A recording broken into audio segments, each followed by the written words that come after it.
Hey folks, it's Rob Flux here with another Real Deal in the Field, here with Andrey. Mate, this is the third Real Deal in the Field for you, so congratulations, mate. Thank you. Tell us a little bit about this particular project. So firstly, what is it, and how much did you pick it up for? Hi guys, it's hi Rob. It's a 1:3. It's a strata title subdivision townhouse project. This deal was mentioned to me off market, probably 4 weeks before it was launched on market. So I did all the due diligence, did all the research, did all the concept plans, and the moment it came on the market, about 1.5 guide, and then it went into the auction, and we picked it up just over 1.3 at auction on the auction day. And only two of you bidding at auction, so you and a builder. Yeah. And I guess the reason for that, I'm guessing, is because it's an odd-shaped block. So very narrow at the front, so 10 metres at the front, but it's 20 metres at the rear, so a bit of a trapezoidal shape, which made some of the design challenges on here. You did your feasibility on 3, but you were optimistic you might be able to squeeze a fourth one in. What happened there? We had a design of 4, and when we look at them and we look at the floor plans, and we thought, like, that's going to be a rental property for someone, for the investors, and this location is not really for investors, it's more for downsiders. Sometimes you look at the stock, investor stock, your purchase price should justify your rental, so you're moving your stock into different ballpark where investors buying that online without getting into the site. So this is not the case. The purchase price is still quite a bit high, but rental's not quite there. So we decided not to produce the wrong project for the wrong area, and we stuck with the owner-occupier for downsizers from Sydney who selling their houses and buying these units for cash. And so going with the 3 rather than the 4, which meant that you can actually make them slightly bigger, more appealing to that owner-occupier type approach. So, mate, so that 10-metre frontage was, I guess, challenge number 1. Challenge number 2, sloping towards the front of the street, but everything else in the street is also coming to the same spot. Yeah. Mate, we're standing in a little bit of mud, not a lot of mud. Tell us about what's going on here. Yeah, so once the auction finished, the builder actually came up to me and said, man, good luck with the stormwater on this side. I did the due diligence with my engineer about stormwater, and we couldn't find solution. So I hope you do better than us. That's why we bid so low, because we're not confident that we can actually solve this out. And I was like a bit, thrown away by, I was really high on emotions. And then this comment came to me with he's actually a prominent developer in the area. What he said to me, I was like a bit, okay, right, well, I'm sure we'll sort it out. But where there's a will, there's a way, mate. Yeah. So what happened here is just all streets coming together in this like a really low area. So for us to discharge to anywhere, it's actually a road is higher than our side. So we had to do the curb at the front, and we had to discharge water into the curb and the storm water. And then we proposed one solution to discharge to the stormwater pit down there. So we submit that as a development approval. Everything was confirmed, everyone was happy, but then once we come to the construction certificate, council came back to us, actually roadworks, section 138 came back to us and said, look guys, we're not sure that actually can work. I want you to survey the whole, because we're here, a small intersection of the small streets around here. And they asked us to do the survey of the whole intersection because they wasn't sure. I think they used us as well and abused us because they didn't know how to actually make the whole thing work, because there's bits and pieces done everywhere but nothing actually talking to each other. And I think they used us as excuse to collect the data. And then they said that we can't actually discharge to that water because of the contours and the sloping and all that. So they proposed us to discharge into the next pit down there. So we provided that design, and they said, okay, that design isn't that good, but we can accept that. But by the way, you did that pit as well. Yeah, as a per because it's a free upgrade. Why wouldn't you do that, right? And it's the approval. Yeah. It's already approved, so it has to go. Yeah. And we fought with them about well, if they both equal decisions. Why didn't we just stick with that one? So I didn't like that, but we basically point out to the same thing. Like they point out it's DA approved, so it has to go there.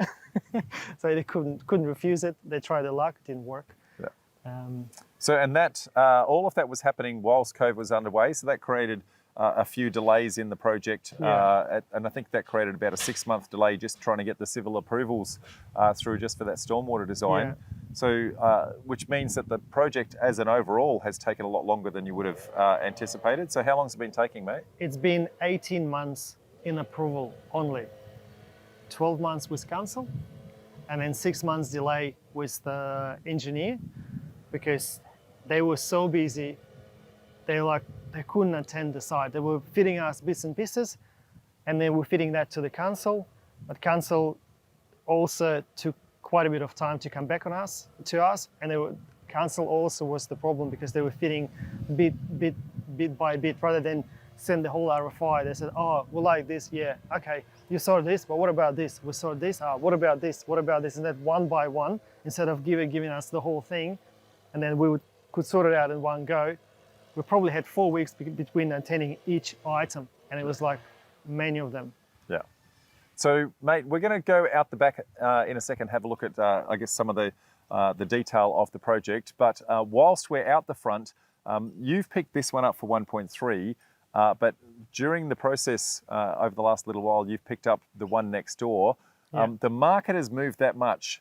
1.3 here, next door, you can get an extra dwelling out of that one, so you can get the 4 out of that one. But what did you pick up next door for? 2.1. 2.1. So the market's moved that far, folks. So which has moved in all sorts of shapes and forms. But we're going to go out the back, have a look at some detail of the project, and we'll show you some of the impacts on I guess price points in building and a whole bunch more. Talk to you in a sec. Hey folks, we're at the back, and as you can see from the angle that we've got here, very skinny block. We touched on it before. It's only 10 meters wide at the front. It opens up quite significantly at the back out to about 20 meters, but that's greatly impacted the design of this front house, mate, and specifically the car parking. So how did that impact that?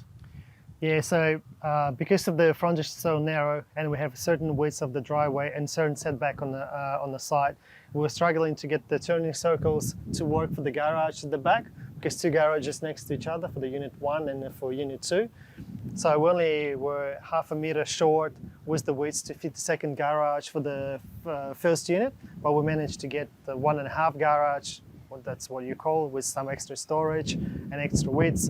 And then we had to allocate private space at the front, because there was no space on the side or the back to allocate private space apart from the service yard.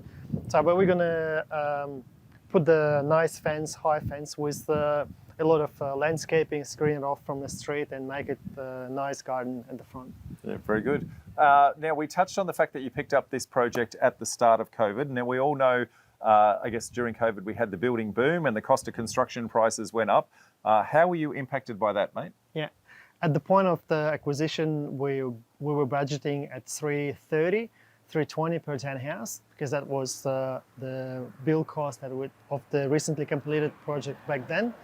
And then we just added contingency $1,050,000 with thinking like, let's add just another 50K or 100K. So we're thinking between $1,050,000 and 1.1. It ended up being 1.45. So, which is about $350,000 more than your worst case budget. Yeah. We're quite lucky in the fact that that's been accounted for, or not accounted for, but compensated for by the fact that the market has also gone up at the exact same size. That's the beauty of a live construction site, folks. As the project has gone up in price, it's actually recovered. So you've still got the profitability of the deal, still a 20% deal. But for those of you who are out there and worried about the cost of construction, know that the market is also lifting. So you need to account for that construction cost rise, and also where you think the market is actually going to go in order to get there. Mate, the dwellings themselves, I guess they're a downsizer type dwelling. What are the specs that you've got in them? Yeah, 3-bedroom, 2.5 bathroom. So ideally everyone wants to have a bedroom downstairs. you know, every agent on the street would tell you, I'll have a bedroom downstairs, it's gonna help you to sell.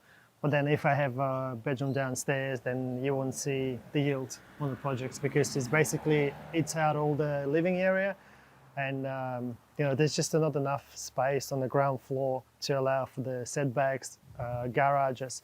So all these units, we have rooms upstairs, we have a toilet, down two bathrooms, ensuite bathroom, main bathroom on top. Then we have a toilet downstairs, and yeah, so it's literally three bedrooms, 2.5. Yeah, very bathrooms. good. Yeah. Okay, folks. Live construction site. People come and buy all the time. Mate, looking forward to seeing, I guess, the full story of this in an upcoming Real Deal presentation at one of our upcoming events. Folks, we run those events in Brisbane, Sydney, Melbourne and Adelaide. Andrey is in Sydney, so for anyone wanting to see the full version of that, make sure you turn up to one of our upcoming events, or you can live stream it from anywhere around the country. So till then, I'm going to say thank you very much for sharing your deal, mate. Thank you. And we'll see you folks on the next Real Deal in the Field. Till then, bye for now. Bye.